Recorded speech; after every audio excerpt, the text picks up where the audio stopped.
আসসালামু আলাইকুম ওরহমতুল্লাহি ওয়াবারাকাতুহু। সর্বপ্রথম সেই মহান আল্লাহর নিকট শুকরিয়া জ্ঞাপন করি, যেই মহান রব্বুল আলামিন আবারও একটি ভিডিও টিউটোরিয়াল নিয়ে আপনাদের মাঝে উপস্থিত হওয়ার সুযোগ করে দিয়েছে।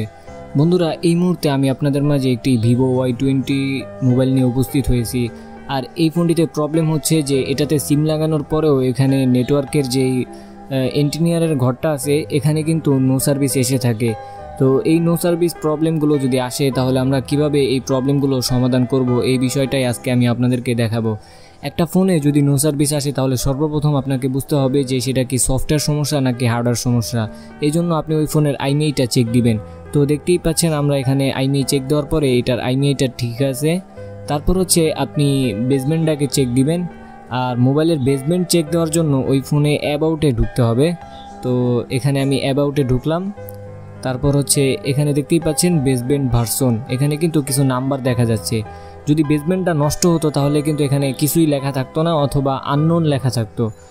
তো তারপর হচ্ছে আপনি নেটওয়ার্কটাকে ম্যানুয়ালিভাবে সার্চ করে দেখবেন। তো তার জন্য আমরা মোবাইল নেটওয়ার্কে ঢুকলাম এবং এখানে সিম 1, তারপর হচ্ছে এখানে দেখতে পাচ্ছেন ক্যারিয়ার লেখা থাকে। কিছু কিছু মোবাইল এখানে মোবাইল নেটওয়ার্ক লেখা থাকতে পারে, তো এভাবে আপনাকে একটু বুঝে শুনে ঢুকতে হবে।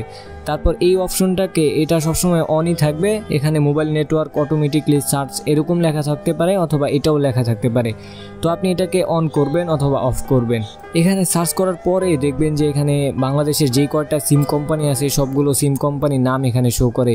যদি কোনো সিমের নাম শো না করে তাহলে আপনাকে বুঝতে হবে যে এটাতে হচ্ছে আরএফআইসিতে সমস্যা। তো আমি এখানে সার্চ করার পরে কিন্তু কোনো সিমের নাম শো করে নাই, তার মানে আমরা বুঝে গেলাম যে আমাদের এই ফোনে হচ্ছে আরএফআইসিতে সমস্যা। বন্ধুরা, আইসি আমরা কিভাবে চিনে থাকি এবং কোনটা কোন আইসি, কোন আইসির কাজ কী, এই বিষয় নিয়ে আমাদের একটি ভিডিও টিউটোরিয়াল দেওয়া আছে। আপনি যদি ওই আইসি সম্পর্কে ভালোভাবে না জেনে থাকেন তাহলে ওই ভিডিওগুলো দেখে আসলে আসলে আশা করি কিছুটা হলেও আপনি বুঝতে পারবেন। তো এখন হচ্ছে আমরা এই ফোনটিকে খুলবো এবং এর যে সমস্যাটা আছে সেটা সমাধান করার চেষ্টা করব।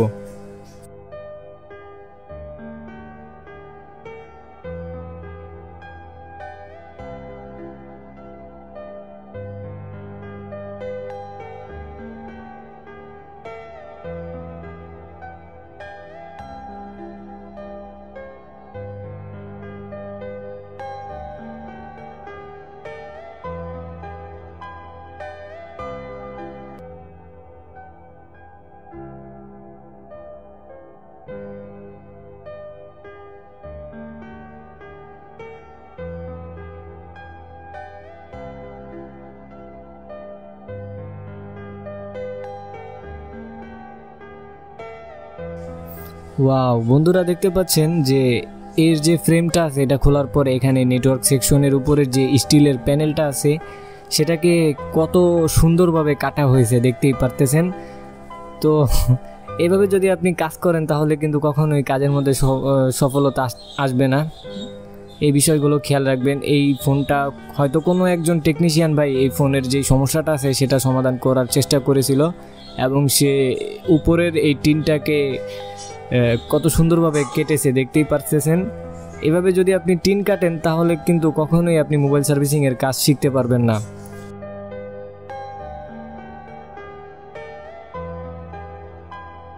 আমি আপনাদেরকে দেখাবো যে এই টিনগুলো আসলে কিভাবে কাটতে হয়।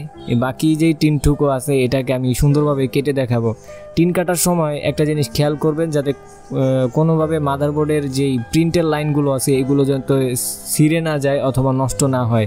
এগুলো যদি নষ্ট হয়ে যায় তাহলে কিন্তু আপনার কাজগুলো কখনোই ওকে হবে না। এভাবে একটা কাটিং প্লাসের মাধ্যমে আপনি যেই পাশে দেখবেন যে কম্পোনেন্ট নাই সেখানে প্রথমে একটু কেটে নেবেন। তারপর হচ্ছে কাটিং প্লাসটাকে হালকা করে মোড়াবেন, মানে এটাকে ধরে ধরে হালকা করে মোড়াবেন। এভাবে করে হচ্ছে টিন কাটতে হয়।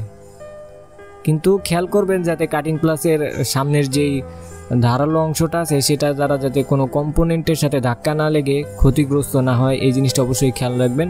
আর এইভাবে হচ্ছে কাটিং প্লাসটাকে ঘুরিয়ে ঘুরিয়ে তারপর আপনি এই টিনটাকে কেটে ফেলবেন।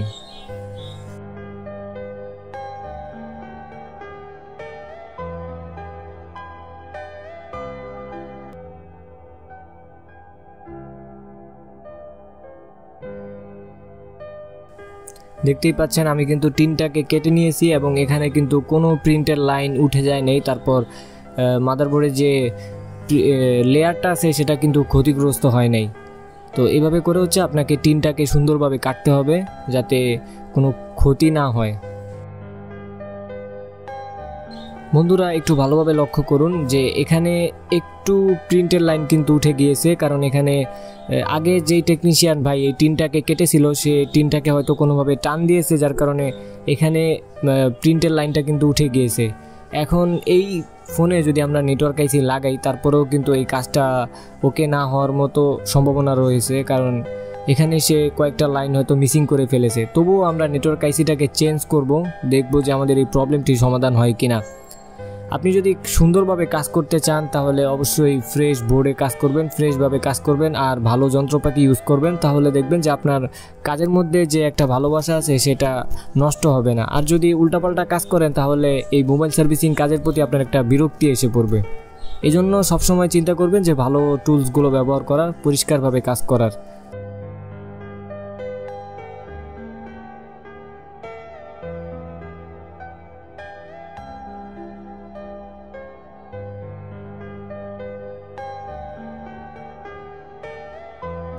আইসি উঠানোর সময় সবসময় আপনি ভালো টুইজার, তারপর হচ্ছে ভালো হটগান এবং ভালো পেস্ট এগুলো ইউজ করবেন, তাহলে আইসির লেভেলের যে কাজগুলো আছে এগুলোতে আপনি সফলতা আনতে পারবেন।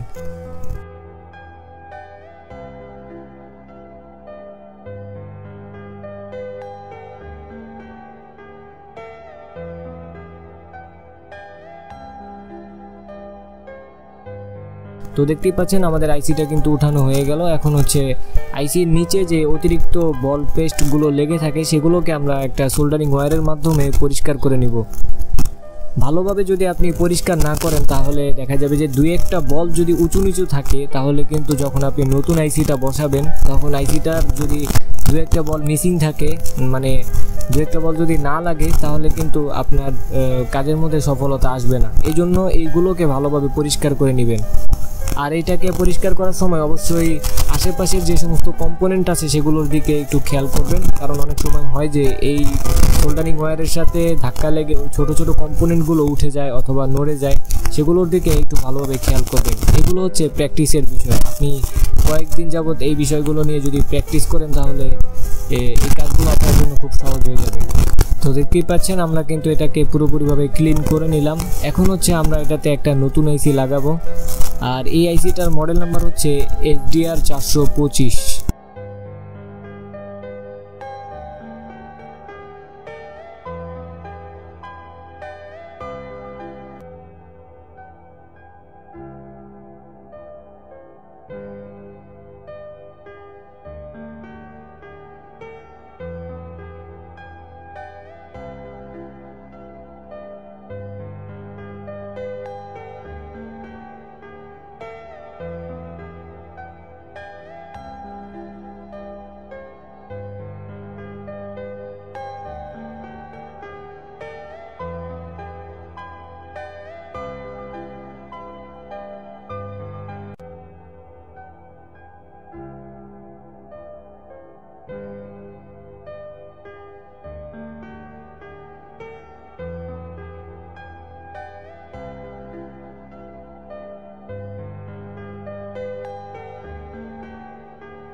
আমাদের আইসিটা ভালোভাবে বসানো হয়ে গেল। এখন হচ্ছে আমরা এই মাদারবোর্ডটিকে মোবাইলের সাথে কানেকশন দিয়ে দেখব যে এটা ওপেন করার পরে এখন কি অবস্থায় আছে। আর মাদারবোর্ড গরম থাকা অবস্থায় কিন্তু আপনি কখনোই মোবাইলটিকে ওপেন করবেন না।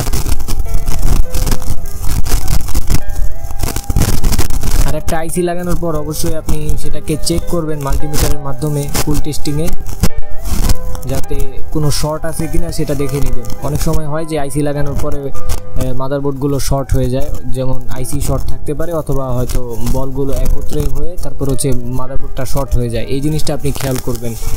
তো আমি আসলে আইসি লাগাতে লাগাতে অভ্যস্ত, তবুও আমাদের চেক করা উচিত ছিল, কিন্তু আসলে তাড়াহুড়ো করার মাধ্যমে আমি এটাকে চেক করি নাই, কিন্তু আপনারা চেক করে নেবেন।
তো বন্ধুরা দেখতেই পাচ্ছেন এখন কিন্তু এখানে নেটওয়ার্ক এসে পড়েছে আর মেসেজও আসতেছে।